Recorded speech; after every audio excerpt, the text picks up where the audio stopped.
Díobh go léir cóide agus tá fáilte rót. Welcome to Be My Guest with me, Mary Honan, on Lear Media TV, supporting the Samaritans, Limerick and Tipperary, Clare's Wish Foundation in Limerick, and Deal Animal Rescue in West Limerick. Otto Fritz Meyerhof was born in Hanover at Theaterplatz 16A, the son of wealthy Jewish parents. In 1888, his family moved to Berlin, where Otto spent most of his childhood and where he started his study of medicine. He continued these studies in Strasbourg and Heidelberg, for which he graduated in 1909 with a work title, Contributions to the Psychological Theory of Mental Illness. In Heidelberg, he met Hedwig Schallenberg. They married in 1914 and became parents of a daughter, Bettina, and two sons, Gottfried, who referred after emigration to himself as Geoffrey, as well as Walter. In 1912, Otto Meyerhof moved to the University of Kiel, where he received a professorship in 1918. In 1922, he was awarded the Nobel Prize in Medicine with Archibald Vivian Hill for his work on muscle metabolism, including glycolysis. In 1929, he became one of the directors of the Kaiser Wilhelm Institute for Medical Research, a position he held until 1938. Escaping the Nazi regime, he emigrated to Paris in 1938. He then moved to the United States in 1940, where he was appointed a guest professor at the University of Pennsylvania in Philadelphia. I'm really honored today that his grandson, David Meyerhof, is coming on the show to talk to me about both he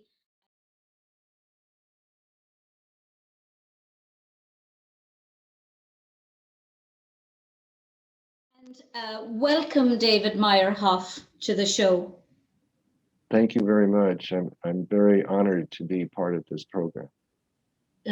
Indeed, I think the honor is ours. I mean, I said at the interview, at the introduction of this about your grandfather, Otto.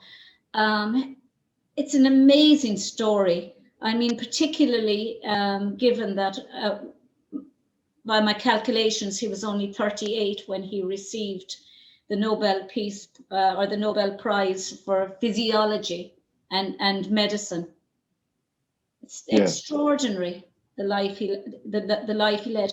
Could you maybe take us back to the beginning of Otto Meyerhof's life and tell us his story and your subsequent story? Yes.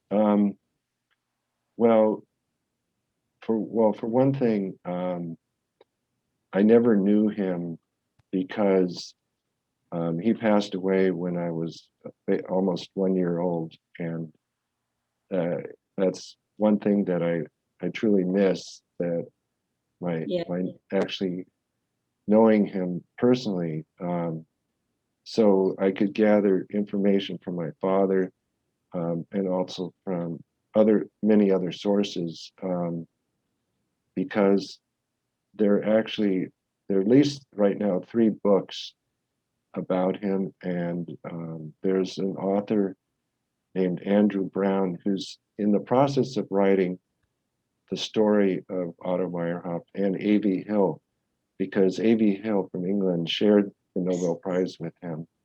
So they were actually friends and colleagues in study for many years before they both received the Nobel Prize. So they had a very close connection, which it's, to me, also kind of a wonderful idea that, okay, so Germany and England, these two science representatives of their country were very close and worked very close together.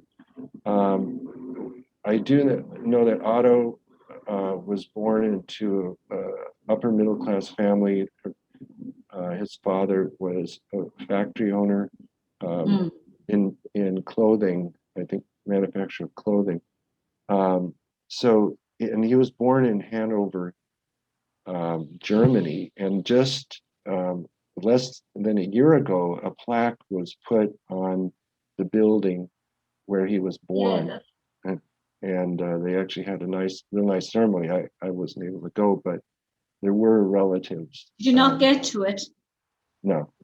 No. It, COVID. Well, there's a number of reasons, but yeah, that's part of it. But so they're very proud of him. But one thing I was able to do was in approximately 2001, the Otto Meyerhof Medical Center was opened, and That's I fabulous. was able to attend the opening. So we actually had 25 relatives from 5 countries at the opening. And, you know, I know I'm really supposed to be talking about his life, but it's a reflection of his life. It contributes to making Otto Meyerhof the person he was. He grew up in Berlin, but you know, he was born in Hanover, as you said. But you know, it all goes to making him the man he was, you know. Yes, I mean, I know when he was 16 years old, he had like a breathing disease. I can't remember exactly what it was, but he had to go to Egypt to get the more dry air. And he actually went with his cousin, who was Max Meyerhof. And Max Meyerhof was an ophthalmologist who also was an expert in Arabic studies. And so together they took a 3-month voyage, and that's actually a book about the diary of their travels. So just on the sideline, what's interesting is Max Meyerhof gave his services free to the people of Egypt. And ophthalmologist, he was one of the top ophthalmologists. And when he passed away, there were literally thousands and thousands of people at his funeral. So that's just a highlight. But getting back to Otto Meyerhof Medical Center, which is in the University of Heidelberg, and it's actually right now the series of lectures in his name is going on as it's reaching the 100th anniversary of him receiving the Nobel Prize in medicine and physiology. So, like I said, in 2001, I was able to go to the opening, and what that medical center is, it's dedicated to curing diseases. So every laboratory is different. There's a laboratory of diseases of the eye, diseases of the nose, diseases of the mouth, diseases of the nose, diseases of the ear. So each part of the body, there's a different laboratory finding cures for the diseases of that part of the body.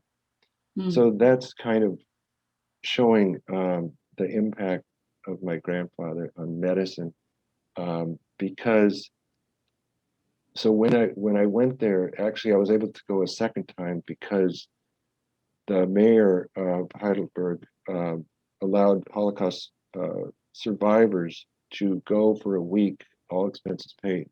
And this is true for most of cities in Germany, where they reach out to survivors. So it was my father, but my father had passed away, so I asked if I could go, and they said yes, and you could bring one other person. So I brought my son, and that was about 12 years ago. Yeah. And that was where we got to go down Meyerhof Strasse. For one thing, there was a date. See, so there's Meyerhof Street. Oh, you've made it when there's a Strasse called after you. Yeah.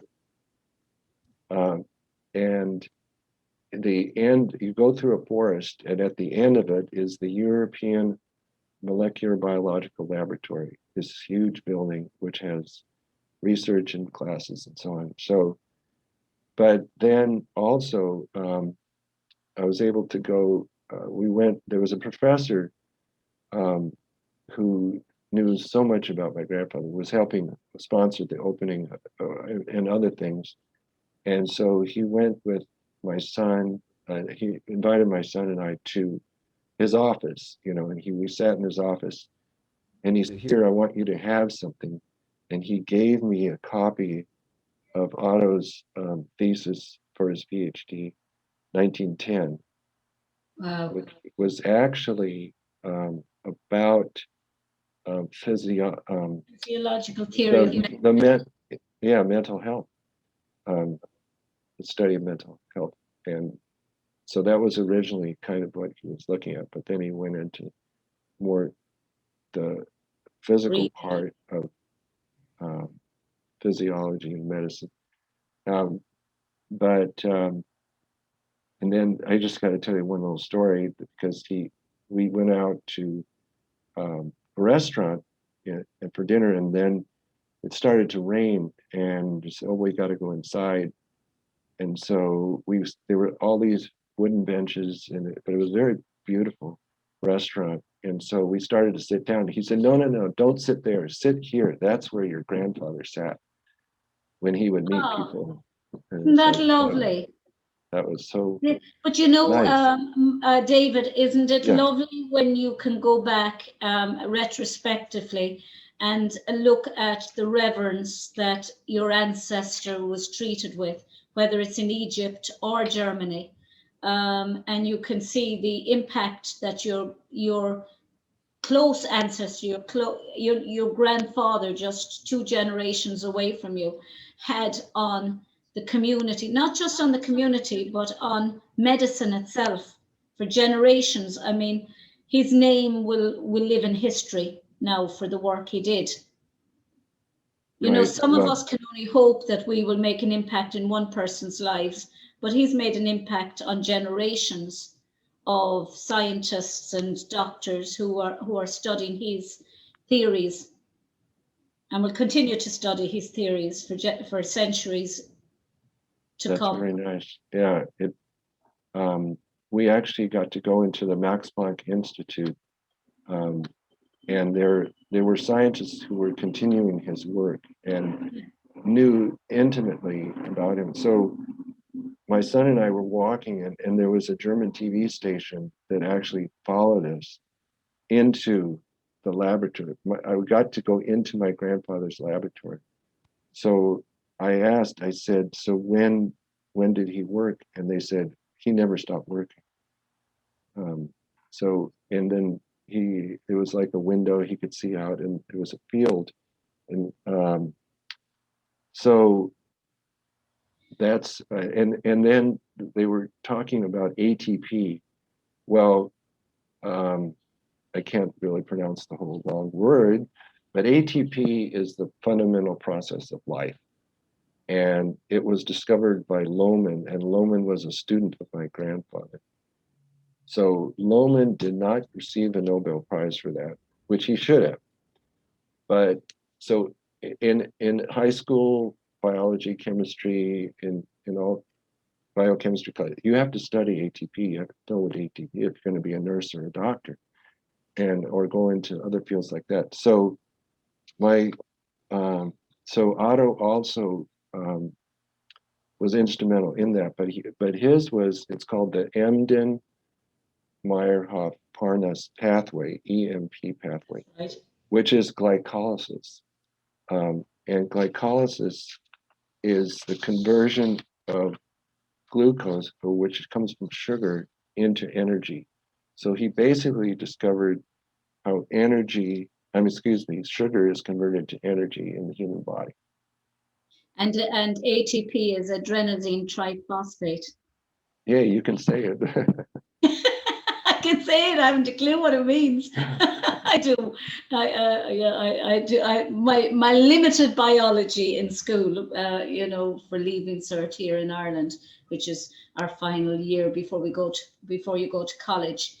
Okay. And it's the final exam, but you do biology or science, of course, in school. But Otto was the head of the Kaiser Wilhelm Institute for Medicine in Yeah. 1929, Yeah. prior to the outbreak of World War II. And from what my research tells me, he moved very fortuitously Prior to the onset of Nazism, he moved to France. And then at the outbreak, he moved to Spain, and from there to America.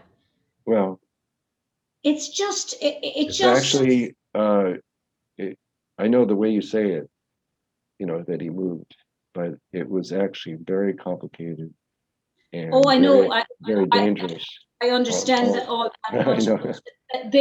I suppose they were the geographical destinations to which he found himself prior to and during World War II. And one could say he was very fortunate that he actually took that step at the time that he did to get out of Germany. Because had he waited maybe another year, he couldn't have. Yeah. he couldn't have Well, been out. because what it was, Kristallnacht occurred about November 3rd, 1938. But he had already made preparations before that to escape and to leave.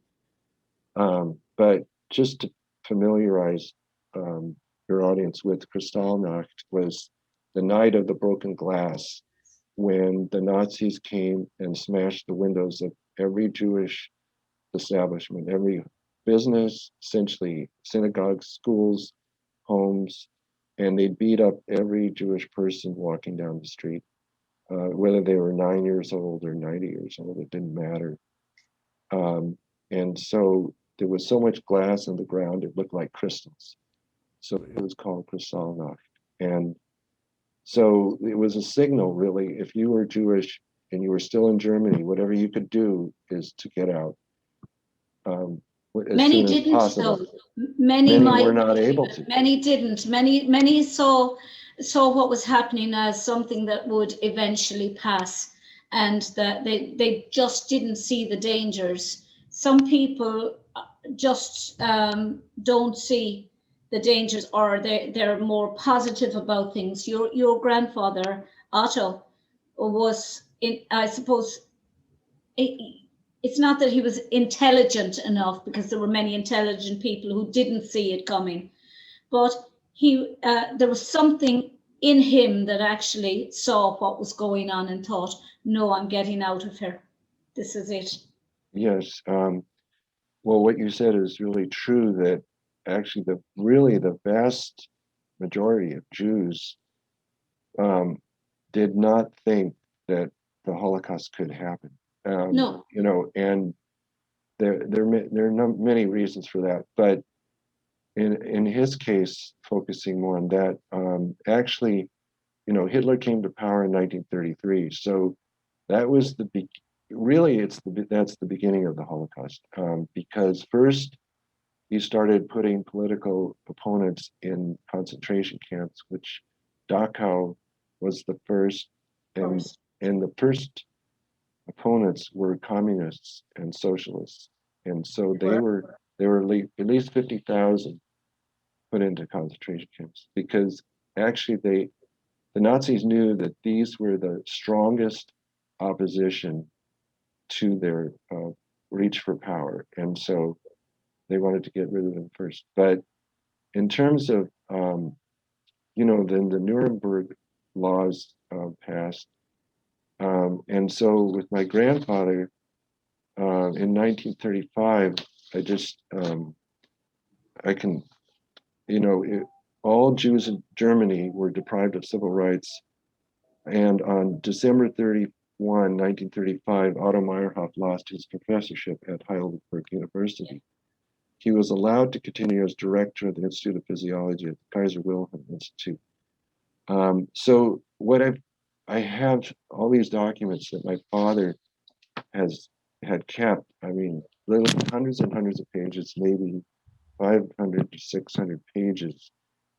And one of them is, to me, which I only recently uncovered, is like a questionnaire that they gave to Otto. And what it said, and this is all in German, so I don't really completely understand it, but what I do understand is they put in the answer. So it says name, address, so on. And then it says Jüdische, so Jew. Then the next answer, Jew. The next answer. So it goes on for a whole page, Jew, Jew, Jew, Jew.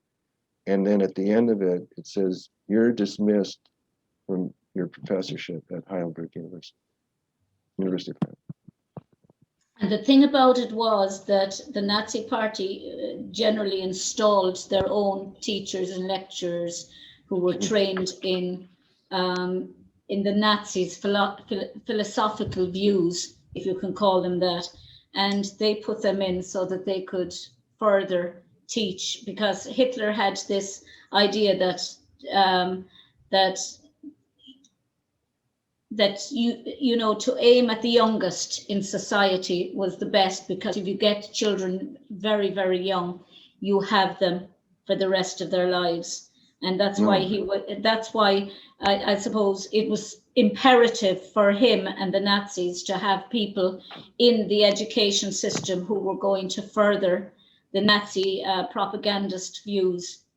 And people like your father, or your grandfather, I should say, were opposed to those views, obviously. And you are quite right. The very first people to be imprisoned were the political dissidents. And after that, I mean, there's a wonderful poem by Reverend Martin Niemöller. First, they came for the communists. And that's what I wanted to read toward the end. Huh? Yeah, and I did not speak out because I wasn't a communist. And then finally they came for the Jews, and there was I didn't speak out because I wasn't a Jew. And finally they came for me, and there was no one left to speak for me. Right. That's I'm a Holocaust speaker. I think I mentioned. So I go to high school students. I go to middle school students, schools. I'm actually the Holocaust speaker coordinator for the Glendale Unified School District in Southern California and the Los Angeles Unified School District. So I worked with 10 Holocaust survivors who were speakers, 5 of whom were in concentration camps. And so I've been doing this for at least 6 years, and we've gone to dozens and dozens of schools throughout Southern California and been very successful. So what you just said is something that I always read at the end of the program for the students to think about, for them to understand what that means, you know, the significance of that it, even though it was written, many years ago, it applies to today too. It's very, very important. David, that's what I was going to ask you. How important do you think, because I suppose it's a leading question because I have my own answer, which is that it's of utmost importance that education, Holocaust education, is being taught. I did my doctorate on literature about childhood under Nazism. Amazing. And I've been interviewing survivors and children of survivors and people working like yourself, working in the area of Shoah studies. And I have a full YouTube channel with all of the interviews on them so far. But I just think people say to me, I meet it all the time, why are you talking about the Holocaust? It happened years ago and years ago. But I think it's the genesis of life, really, of what's happening today. Because if you don't understand what happened during World War II, if you don't understand what led up to Kristallnacht, led up to the Kindertransport, led up to the transport camps, the transit camps, the death camps, the concentration camps, you're destined to repeat it again. And we can see it today with the rise of what I see is not just xenophobia. There's xenophobia of all nationalities, but particularly, it has to be said, anti-Semitism. It's, for me, it's frighteningly on the rise. And I think education on Holocaust studies should be in every school, Yeah, every country, yeah. because it's the only way we're going to learn not to repeat what happened and to see the Right. signs. Well, so in Germany, it's required Holocaust for every student, and every student has to visit a concentration camp. That's part of their curriculum, and also it's illegal to say Heil Hitler. It's illegal to display the Nazi flag in Germany. So what I've said to people, I've said, so in Germany, there's an understanding, and with the young people especially, of not repeating what happened in that country. But what about the rest of the world? Why is it not illegal to promote Nazism?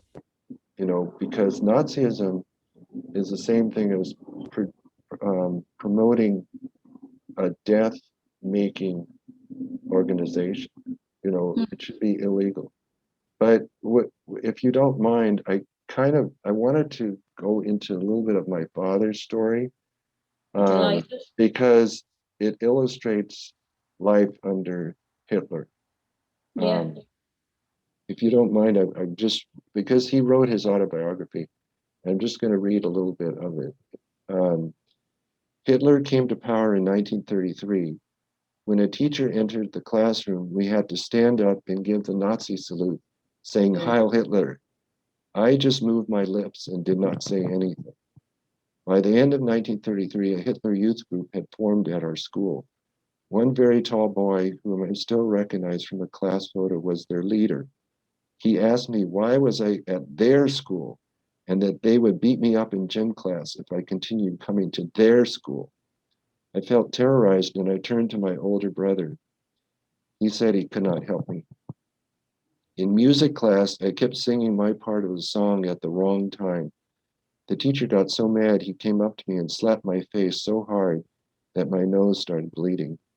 When my parents complained to the principal the next day, he indicated he was powerless because the music teacher was a member of the Nazi Party. So my father went to college in Paris, France. He actually started college when he was 16. He went to Dulwich College in England, and then studied and went to Paris. But during that time, the French implemented the surrender on demand policy, where all Germans had to turn themselves into authorities, regardless if they were Jewish or not. And of course, it was mostly German Jews who had to turn themselves in. So all males 17 to 65, all females 17 to 56 had to assemble on May 15th and bring with them a blanket, clothing, and food for a few days. And all the males in Paris had to assemble in a sports stadium. Soon the toilets overflowed and the situation became inhumane. I was assigned to an army camp in Chamberan. I remember that a soldier hit me in the face because he thought I did not climb into the bus quickly enough. The village was 300 miles south. We had to march. We were told we could only march at night because German fighter planes were strafing the roads in France when they saw moving objects. I had a constant fear that a German army unit would overtake us. And that I would end up in a German concentration camp. If I had a document that showed that I was Jewish, my German passport had a large J stamped on it.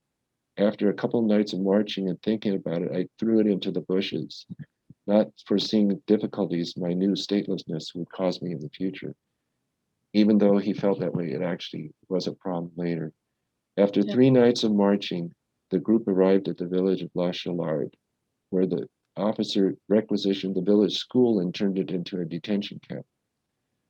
There, my father noticed the gate in the back of the school was unguarded, and he decided to venture out into the local vineyards. No one bothered him. So he started doing this, and you'll see drawings, a part of the PowerPoint that's at the end. Those are my father's drawings on that march. what he saw, and he was able to draw with pencil. And he had his mother was an artist. So Otto's wife, Hedvig, was a mathematician and she was an artist. She started college when she was 17 as a woman. Both sides of her brain were working. The creative side and the mathematical side. It's amazing. I envy people who have the mathematical side. You taught, am I correct in saying you taught mathematics? Well, I taught middle school math and science to sixth grade students. And I always was very big on the science part of it. And actually, my former students have attended or are still attending 39 universities across the United States. I have students who graduated from Stanford, Harvard, Yale, Princeton, and we keep in touch through Facebook. My book is in those colleges. My book on the Holocaust is in Stanford and it's in Yale. So I'm proud of that, actually. I have to say. That's really great. That's about the only part of me that got into Stanford or Yale was my book. Well, that's fantastic. If I could just, is it okay if I just continue? Sure. So every day after lunch, the sergeant bellowed out the names of the 70 inmates. When he called Meyerhof, a voice answered present, except it was not my voice, and that of my painter friend, Max Kaiser, whom I had asked to answer for me. I was already at the train station, having taken the bus from the village early in the morning, and I had escaped by an unguarded gate in the back of the village. My father made his way to Hotel Splendide in Marseille, where his parents had taken a room. That was where his parents would meet Varian Fry, the man who would rescue them and their son along with 2,000 other Jews. Varian Fry was the American Schindler. Yeah. And they told my parents said, "What are you doing here?" He said, "I escaped." They said, no, you have to go back because we're getting forged documents to get you out. So my father had to go back and into the camp. And you're going to see those documents. And actually, I mean, this one is the forged document that arrived about 3 weeks later after he got back to camp. So he could get out legally because otherwise they would go looking for it, Like it reminds me of the movie. I don't know if you ever saw it, Escape to Victory, where what's his name had to Sylvester Stallone, who was one of the characters, escaped the prison, and he had to go back in, and he said, "Are you insane? Why do I have to go back?" And they said, "You've got to go back because you've got to help bring them a message to the rest of the prisoners that we're on our way to help them and to help them to all escape together." He had escaped on his own, but he was going back in to help the rest of them to escape via a football match in Cologne, in Paris. So that's amazing. I always find that part of the movie amazing. And now your grandfather had to do the same. My father. Father, I mean. Yeah, had to do the same in real life. But so then, wow. Varian Fry asked my father to, at that time, to find a path over the Pyrenees to as a way to help people escape. So my father was 18 at that time, and he was in contact with Lisa and Hans Fitko. This was a couple who had already escaped through Czechoslovakia and like 5 other countries. Anyway, and so they were trying to escape. So they went with him, and they pretended like they were going on a hike for a picnic with a backpack, and they kept walking, but all of a sudden, after after a whole day of hiking, 2 French policemen came out of the woods and asked us, what were we doing so close to the border? They asked for identification and saw that we were Germans. Since I spoke better French than the Fitkos, I said that we lived nearby and we were just hiking. They said they did not believe me and they would take us to the gendarmerie in Sorbet. I pleaded with them to let us go, that we were German refugees and wanted to get to Spain to escape the Gestapo. You can tell that to our lieutenant. Come with us and don't try to escape or we'll shoot you.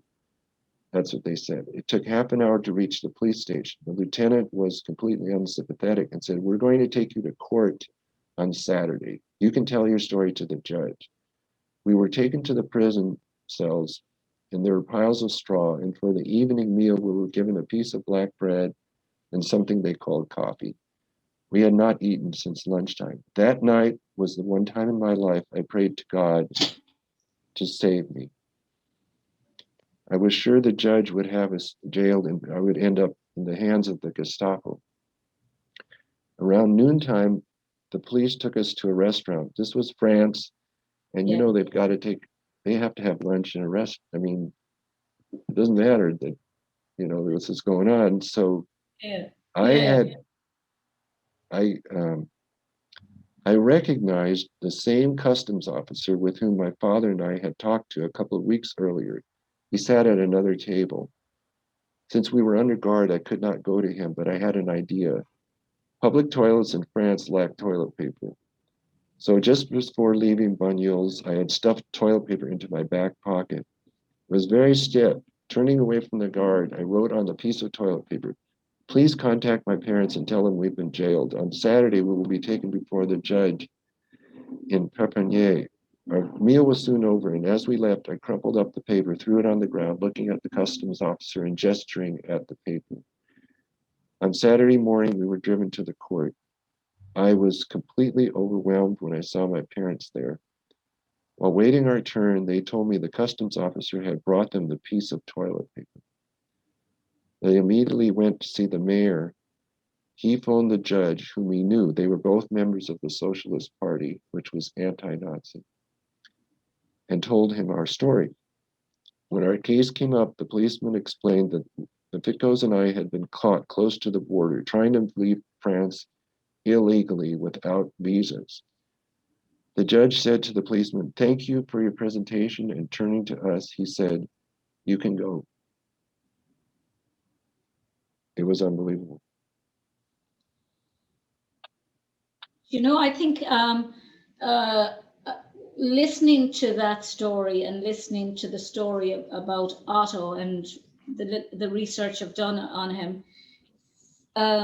fortune seems to have followed, good fortune in many cases seems to have followed the Meyerhofs, certainly Otto and your dad, because the right people were there at the right time to give support, whether it was emotional support or support in finding work or getting out of countries and into other countries, or even the simple fact of having the right mind to actually realize when you're in danger and it's time to leave. That's always very difficult when you have a home and you love the place you live in, but you're seeing the dangers around you and you're trying to decide, is it time to leave everything I've known all my life and move to another country, or will it get better?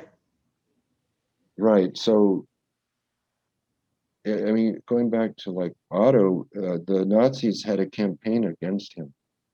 He was one of the most prominent scientists in all of Germany.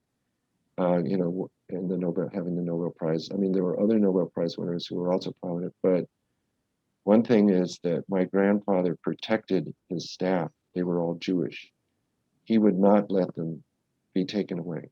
And they were 2 who were communists who were put in jail, and my grandfather, got them out. And the Nazis knew this, and so they were writing, for example, there's evidence not only of scientific but also political context which he has with foreign countries. Therefore, Professor Meyerhof is highly dangerous, and an offer for an appointment abroad is an ideal opportunity to get rid of him. This was in 1935 by the Nazi Teachers Organization. And then the Heidelberg Nazi Party organization wrote it would be unacceptable for the Kaiser Wilhelm Institute to come even temporarily under the leadership of a Jew. The documents speak against Professor Meyerhof, unfortunately cannot be substantiated because Meyerhof's staff refuses to bear witness against him because nobody would say anything about him. But then in November 29th, 1938, 3 weeks after Kristallnacht, my grandfather was dismissed as director of the Institute of Physiology. But he had actually planned a vacation, quote unquote, into Switzerland before that. And what he did the day before escaping, he set up an experiment, very elaborate, beautiful experiment. And the next day he disappeared. So he was thinking ahead, but this was very difficult because he had to escape by foot over the Pyrenees, along with Hedwig, his wife, and Hedwig. They had to take off their shoes to be quiet. So she could not. There were rocks and everything, and so she had to be carried by a third person. It was actually the mayor of the town, carried over on his back over the Pyrenees. And then they came to the border of Spain, where most people who came were turned back. If you were turned back, it meant concentration camp, essentially. So they were to go to a hotel. All they could carry was a small handbag. There were 2 or 3 other persons in my parents' party. They had to go single file. The guide showed them the way to the Spanish border control house and left them. It was early in the morning. The Spanish border officers were extremely arrogant and generally returned people to France if they did not have a French exit visa. People without Spanish visas were jailed. On that Sunday, my parents had to wait in line. Everybody was returned to France. By pure coincidence, though, again, here it is, an American vice consul was passing through Spain in his car and happened to stop at the border. My mother begged him to influence a Spanish officer, and the vice consul did what he could. When my parents were called in to the officer, he refused to let them pass. This is my father's writing. He's quoting him. When my parents were called into the officer, he refused to let them pass. In fact, he refused 20 times. While my mother insisted in invoking all the arguments from the United States to the Nobel Prize. Then suddenly the officer said they could pass. My parents went to Barcelona by train, and then from Madrid, they flew to Lisbon and sailed on October 16th, 1940, arrived in New York, October 25th. And Otto was offered a position by the Rockefeller Foundation at the University of Pennsylvania. He went on to make more discoveries. And David, sorry for interrupting you. That actual position was manufactured specially for Otto in Pennsylvania. That actual position didn't exist. They actually created it specifically for your dad in the university. Such was grandfather. his Grandfather. fame. Yeah. Your grandfather. Did I say your father? Grandfather. I know, but and so Otto actually wrote about 400 papers in his lifetime. So I've asked people if you've ever heard of a scientist writing 400 papers. I don't, I mean, he collaborated on many of them. My cousin actually has all the papers, leather bound. He lives in Sonoma, California. Yeah. So there is a record of and a list of all. So when he came to the United States, he wrote at least 40 papers in the United States and continued his work, mostly in Woods Hole in Massachusetts. But I do, I'm a poet besides, and so I wanted, if it's okay, I wanted to read the poem to my father. My father toward the end of his life, had Parkinson's. And the last 2 years of his life, um, he suffered quite a bit. And I wrote poems. I actually have a book of poetry, which has 60 I love poems in. poetry. I absolutely love poetry. Actually, during in my book, I put a lot of poems by Micheál O'Shiel, who's an Irish. He was the first Roman Catholic professor of English and English poetry at Trinity College in Dublin, and he wrote several books on the Holocaust, called The Gossamer Wall, and they are the most extraordinary pieces of poetry. And I used several of them in my thesis, and I always used opening epigraphs of poetry, because I always found them a nice way or a nice segue into a chapter. Because I mean, when you look at the Holocaust and you look at the children that survived and the people that survived, many of them survived through writing poetry, creating art. Like Peter Gibbs, who said you could, even in mud and scum, beauty can be created through poetry and through art. You can make beauty out of even the most ugly of situations. And I think that's probably why I love poetry. Poetry has a way of making something absolutely awful beautiful. That's true. Um, I I've been writing poetry since I was little, actually, but so in my book, half my poems are about my father. Actually, the last 2 months of his life, I woke up every night at 3 o'clock and wrote a poem, and then I went back to sleep. Um, so but if it's okay with you to read, this is a poem to my father after he passed away. This was in 2006. Um, and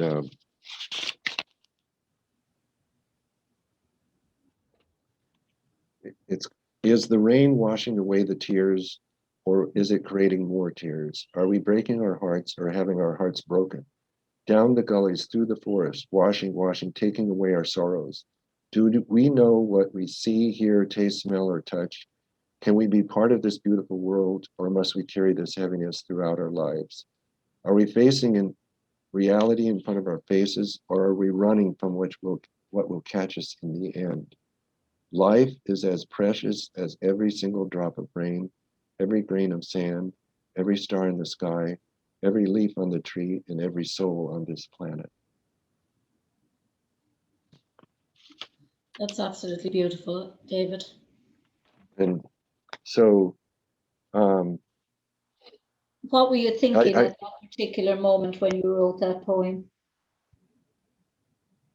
What were you thinking? well, about life, that life is so important, that it's more important than everything in the world.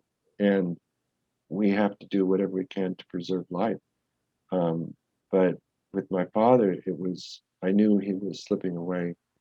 And so I always felt like I had to write what I was feeling, like it was either one way or the other. And I was fighting my own battle for his life too.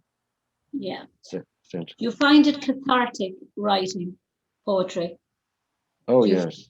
Yeah. I mean, every emotional period of my life, essentially I write poems when there's suffering or something wrong. But it's not just that, it's in the world too. I write about the world also, because to me, we're all connected in a certain way.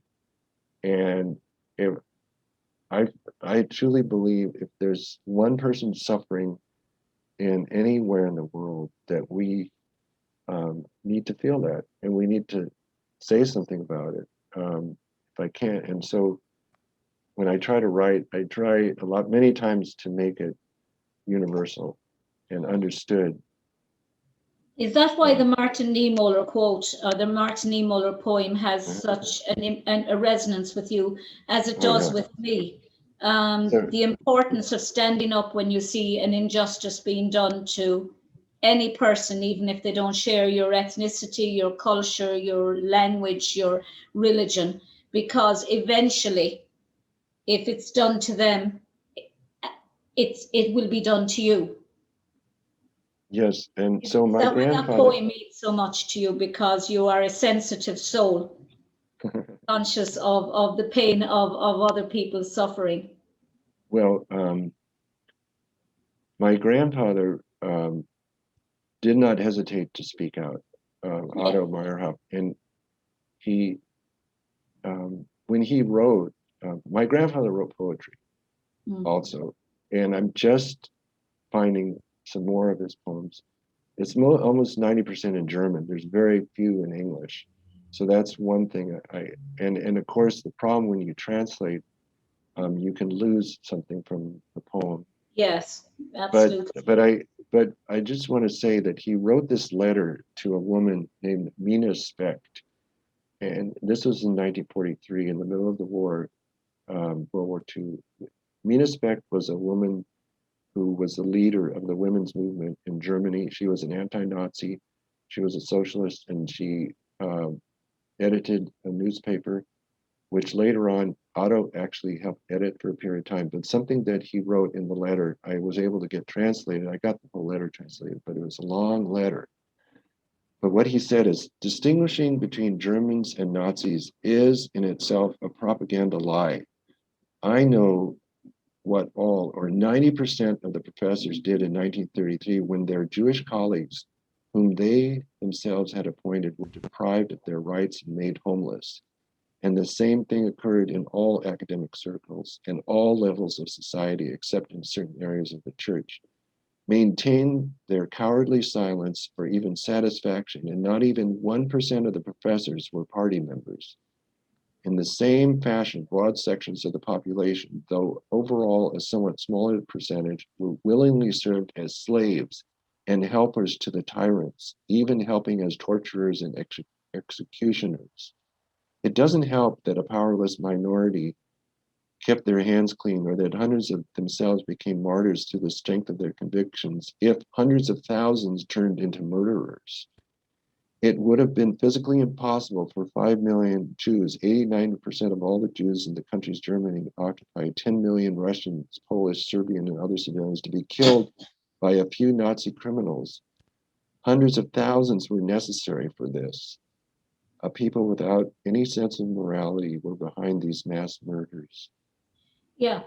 I agree 100%, David. I absolutely agree 100%. It took much more than a group of Nazis to commit the atrocities that were committed. It took people sitting back reticently, saying, "Oh, it doesn't matter. It's That's none of my business. I'll say nothing. I'll be quiet. I'll mind my own business."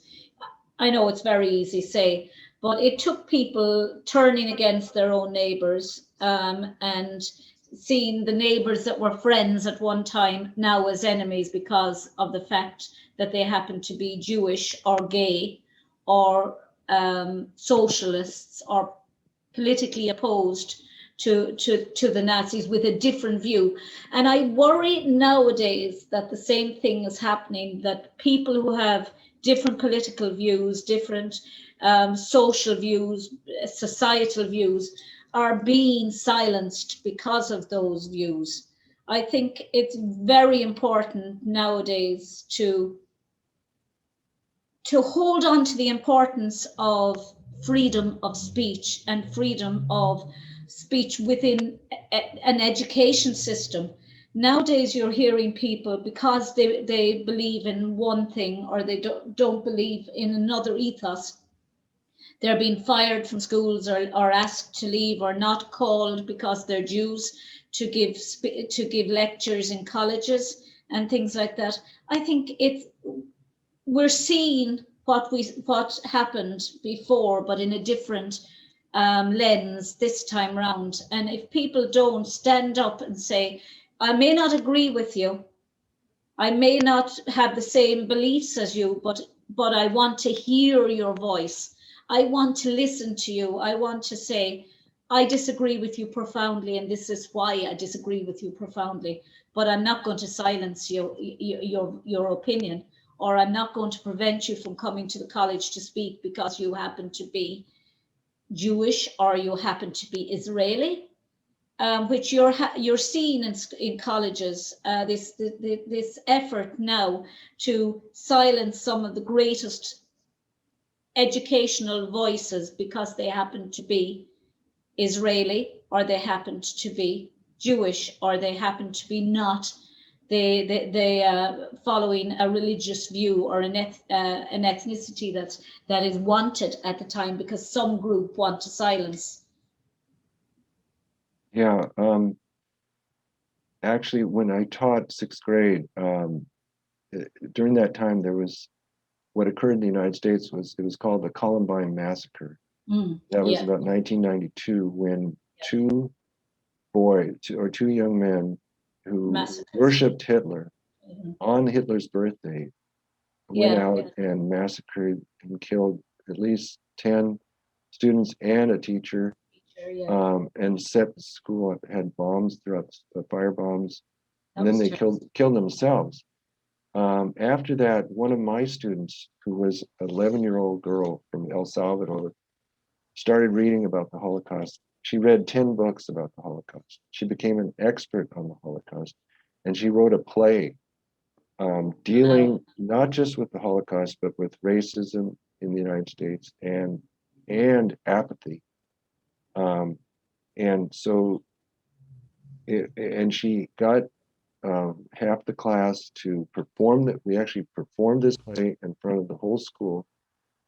She got interviewed on a TV station, and it was very well written. And so when I give my talks as a Holocaust speaker myself, I use her introduction about the Holocaust, um, and I read it to the students because it's kind of in of course now when I want to talk about it, that's kind of, but it's in her own, you know, her own words, and she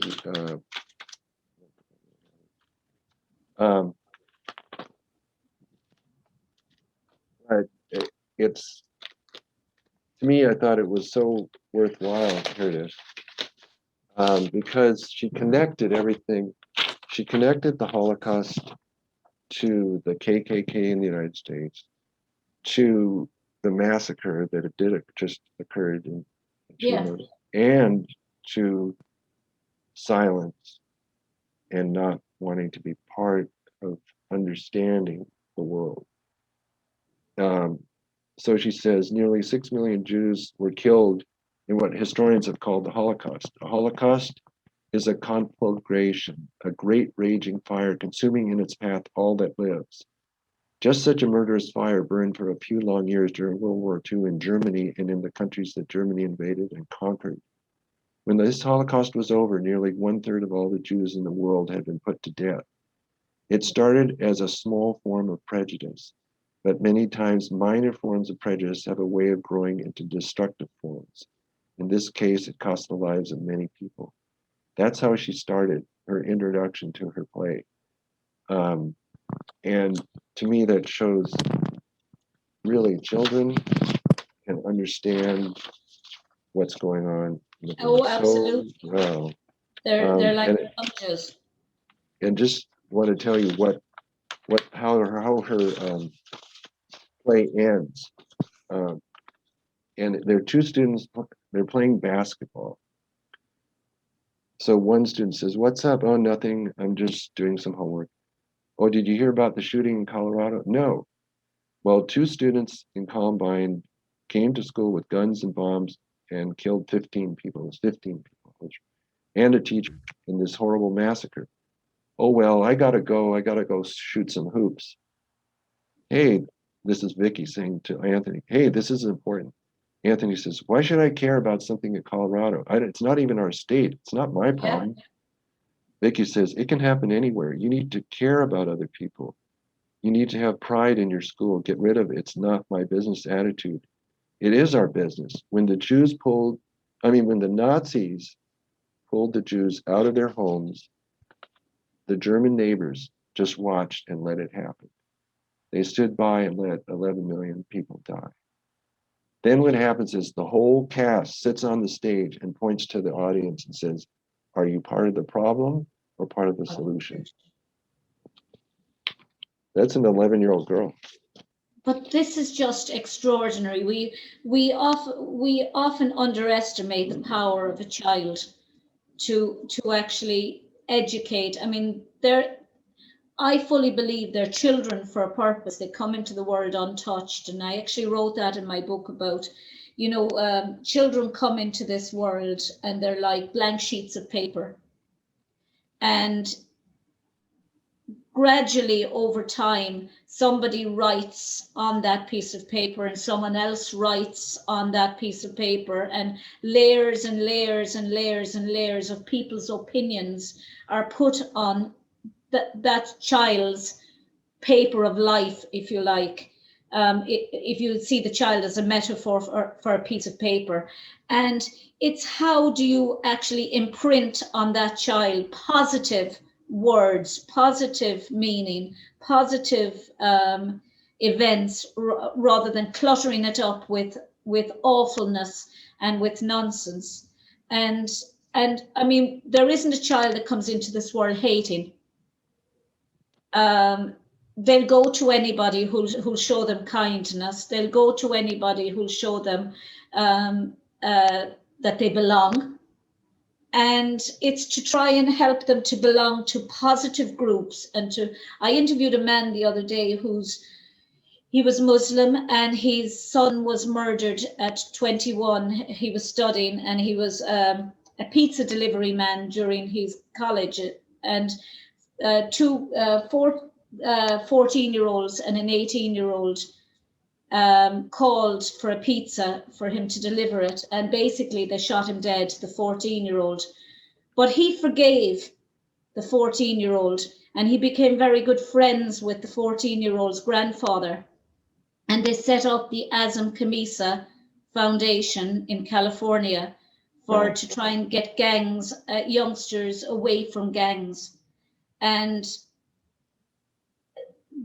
Tony, who killed his son, spent 4 years of a 25-year sentence in prison. He came out last year, and he has joined the foundation, working with the man whose son he killed. Wow. And it's just Azim is the father, and it's just to try and get children at a young age and to teach them the value of human life, the value of everyone's life, irrespective of their nationality, their race, their language, their culture, their political views. This world would be very, very boring if we were all the same and all had the same views. Right. And it is true for what you say. If you sit back and you just dismiss people's views without listening to them, then you're never going to learn. We're all going to be entrenched in our own side. Yeah. I just wanted to mention about my mother, because her story is also part of my family story, how she escaped, because she was in Berlin in studying to become a nursery school teacher. And she, when she was 17, she was living in an apartment, and there were guys who were living next door. They told her, don't go out at night. And that was Kristallnacht. And so she could hear it. She told me how she could hear all the sounds, breaking glass. And I mentioned what that meant, the Kristallnacht. And so she was able to get money. So her mother, who was a psychiatrist, a child psychiatrist, um, and had friends who, so they were able to get enough money and material, and so she got onto the kinder transport. Yeah. My mother went then to England to a school called Stotley Rough, which was run by Quakers. yeah, well, it was Hilda Leon. Yeah, I believe it was a Quaker house. Mm. Yes, but Hilda Leon, who was a women's movement leader from Germany, was in charge and was friends with her mother, my grandmother, and so they were able to set it up so my mother could actually send some of her clothes and things ahead of time. Um, Unlike normally on the kinder transport, you only were allowed one suitcase, and that was Mm. it. But for the so she was there for 2 years. It was a boarding school, and then she started to work with Anna Freud in Anna Freud's nursery because my grandmother um, knew Anna Freud, was worked with Anna Freud, and so my mother took care of babies and little children during the Blitz of London. Yeah, London. So she would take the kids down to the underground shelters. She'd have to watch them. And so, and in 1945, at the end of the war, my mother continued to take care of children, started her own child care center. Um, Started with about 12 children. And actually, the children that were in her group were orphans from the Theresienstadt concentration camp. Sort of And I didn't in, only found that out a few weeks ago. But I just want to read my poem to my mother, if it's okay. I'd Um, love to hear it. okay, it's as the glass shattered, lives were scattered. Survive is what mattered, even with souls battered. She was 17. It was time to leave. The list of what she could take, fill one suitcase, make no mistake. The boat of life to escape the strife, to begin anew with so much to do. 83 years have passed. The memories will always last. We must strive to keep alive all we have learned, all we know, and teach the world how to grow. Our words must carry weight to proclaim our fate. So let us all do our part and give our hearts to the people. It's amazing. That's so beautiful. It's amazing, David, how you have inherited the creative and the scientific brain of both your father, your grandfather Otto, your father, and your grandmother and your mother. In many respects, but you were saying your grandmother was an artist, and Yeah, she's Hadrian. also a mathematician, And and your grandfather had the science brain, and so had your father, and it's amazing how it came out in you as well through the creative, the poetry, because poetry is really the creation of a picture through words. yeah, That's really what it is. It's telling a story and and painting a picture through words. so um, with Otto, just want to say one or two other things that four of Otto's students won Nobel Prizes. Wow. That was Ochoa, Lippmann, Wald, and Luft.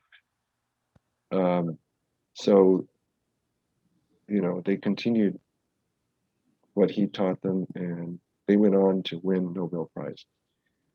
So the other thing, he loved music, art, poetry, philosophy. He was really a philosopher. He actually taught science to workers in the 20s and 30s who would come and they'd have like a circle of people.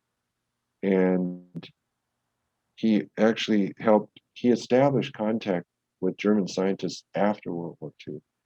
He would never set foot on that country again, but he actually, through papers and through phone calls, he did continue talking to them.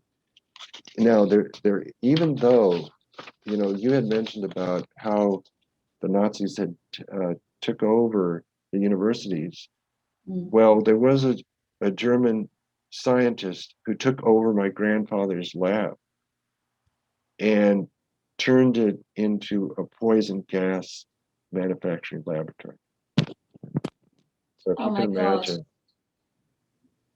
is that a clear example of a scientist who was creating so much for the benefit of mankind in terms of medicine being changed into a death-creating laboratory? It's just diametrically opposed to what your grandfather had set it up for. So, I mean, versus destruction. I wrote a poem about my grandfather, and for this coming up to be the 100th anniversary of his receiving the Nobel Prize. And this, like I said, there's a series of lectures which people can access. Go to the University of Heidelberg website and search for the Otto Meyerhof lecture series. And so German scientists are acknowledging everything that he did, and they want to honor him, and they're combating anti-Semitism. There are lectures about how that happened in the university and other areas. And so, and this one scientist, he gave the life story. That's what I did send you, the slides of Otto's life story. And actually the ending is, what he did is, the poem that I wrote, he read that at the conclusion of his lecture. Even though his was in German, he ended it with my poem, which was in English. And it's called Otto Meyerhof Legacy. We remember Otto Meyerhof here with his lasting memory so clear. His contributions stand out, with his legacy enduring, no doubt. He never wavered in his pursuit of knowledge so true. He laid the groundwork for the science we now do. We must never forget how he changed the world and keep our passion for discovery and learning unfurled. Let science and progress continue to flow. Let humanity triumph over evil always show. The work of Otto Meyerhof is here for the world to share, for all of us to think, explore, discover, and dare.